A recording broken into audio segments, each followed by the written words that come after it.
Pemikiran yang berbeda. Komunisme merupakan musuh terbesar bagi keteguhan Pancasila. Maka sebagai warga Indonesia muda, mahasiswa wajib memahami tantangan-tantangan Pancasila saat ini.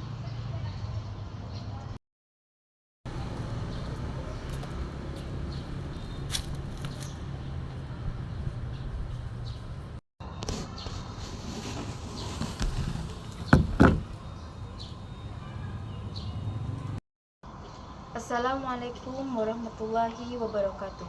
Selamat pagi dan salam sejahtera.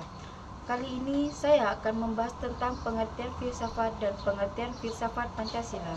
Saya akan terlebih dahulu membahas tentang uraian-uraian pengertian filsafat dan selanjutnya akan menjelaskan tentang apa itu filsafat Pancasila. Mari kita mulai penjelasan tentang filsafat. Pengertian filsafat. Filsafat sejatinya merupakan studi mengenai hakikat, realitas, dan keberadaan, mengenai apa yang kamu pikirkan hingga perilaku benar atau salah. Anggapan umum mengenai filsafat bahwa yang dibahas sebagai hal yang tinggi, sulit, dan abstrak dan tidak berkaitan sama sekali dengan kehidupan sehari-hari. Tak jarang filsuf dikatakan sebagai orang yang cerdik. Filsafat dari bahasa Yunani yang artinya filosofia, yang artinya cinta akan kebijaksanaan. Filsafat merupakan bidang pemikiran manusia yang paling penting karena bercita-cita untuk mencapai makna hidup paling hakiki. Meskipun sebagian orang berpikir bahwa filsafat dipandang sebagai hal yang berbelit-belit dan sangat membosankan. Cara berpikir dalam ilmu filsafat terbilang sangat membuat wawasan pemikiran dasar yang dikemukakan para filsuf dahulu juga masih menjadi rujukan dalam melihat berbagai masalah yang muncul dalam dunia modern. Tak salah jika ilmu filsafat dikatakan sebagai ilmu tentang bagaimana pencarian makna dalam berbagai hal. Pada dasarnya, setiap ilmu pengetahuan mempunyai keunikan tersendiri yang sering membedakan, selain itu juga memberi manfaat dan memiliki kegunaan dalam kehidupan.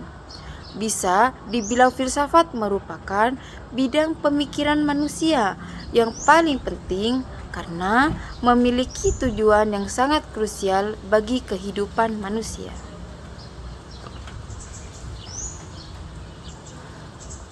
Nah, ada beberapa juga pengertian dari para ahli, salah satunya yaitu menurut Immanuel Kant, filsafat ilmu pengetahuan yang menjadi pangkal dan puncak segala pengetahuan yang tercantum dalam 4 persoalan, yakni apa yang bisa diketahui, metafisika, apa yang seharusnya dilakukan, etika, sampai mana harapan kita, agama, dan apa hakikat manusia, antropologi.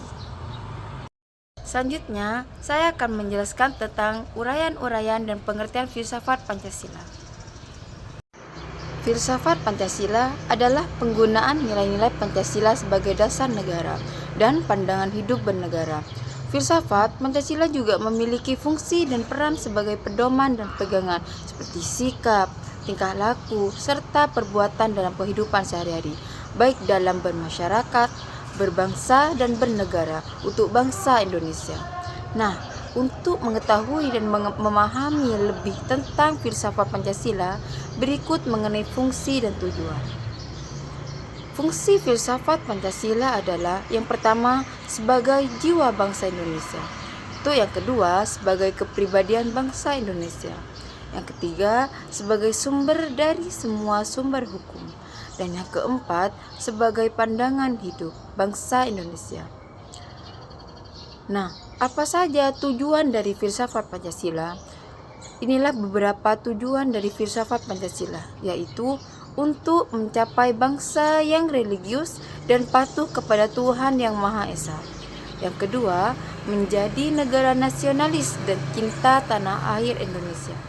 Untuk yang ketiga, menjadi bangsa yang menjaga keadilan baik secara sosial maupun ekonomi. Nah, itulah fungsi dari tujuan dari filsafat Pancasila.